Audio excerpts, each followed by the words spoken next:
Hi friends, good evening. అందరూ ఏం చేస్తున్నారు? నేనైతే ఒక చిన్న వీడియో చేస్తున్నాను. అదేంటంటే అల్లం వెల్లుల్లి పేస్ట్ అండి.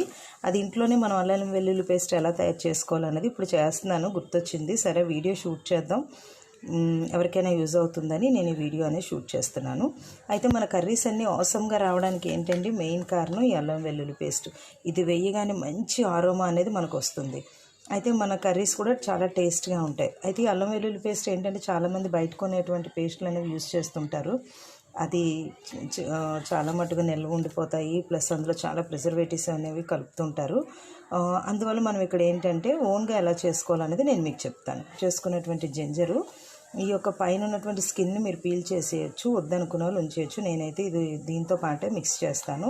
అదేవిధంగా గార్లిక్ అండి. ఈ గార్లిక్ ఏంటంటే ఇది కూడా నేను పీల్ చేయకుండానే మ్యాక్సిమం అన్నిట్లోని అల్లం వెల్లుల్లి పేస్ట్లో వాడతాను. ఓన్లీ తాలింపులు అయితే కనుక మనం పీల్ చేసి వేసుకుంటాం. అయితే ఇప్పుడు దీన్ని ఎలా గ్రైండ్ చేసుకోవాలో, మిక్సీ చేసిన తర్వాత మన కన్సిస్టెన్సీ ఇలా వస్తుంది. అయితే మనకి ఎక్కువ రోజులు నిల్వ ఉండాలంటే ఏం చేయాలి? ఇక్కడ మనం మిక్స్ చేసేటప్పుడు ఇది గ్రైండ్ అవ్వడానికి మనం ఇందులో వాటర్ అనేది యాడ్ చేస్తామండి. అయితే ఇక్కడ నేనేంటంటే రెగ్యులర్గా యూజ్ చేసే వాటర్ కాకుండా కొంచెం హాట్ వాటర్ని కూల్ అయిన తర్వాత ఇందులో వేసి నేను పేస్ట్ చేయడానికి యాడ్ చేస్తానండి. ఇలా చేసుకున్న తర్వాత ఏంటంటే మనం ఒక కంటైనర్లోకి తీసుకోవాలి దీన్ని.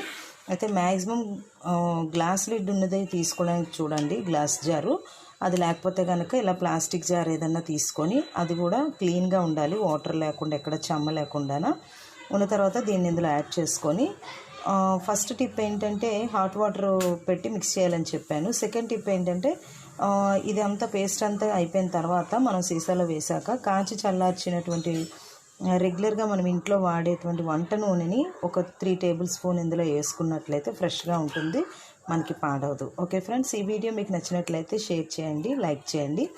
అంటే నేను చేస్తున్న టిప్పు మీకు కూడా ఉపయోగపడుతుంది కదా అని షూట్ చేశాను. ఓకే ఫ్రెండ్స్, నా యొక్క ఛానల్ని సబ్స్క్రైబ్ చేయడం మర్చిపోద్దు. Bye friends.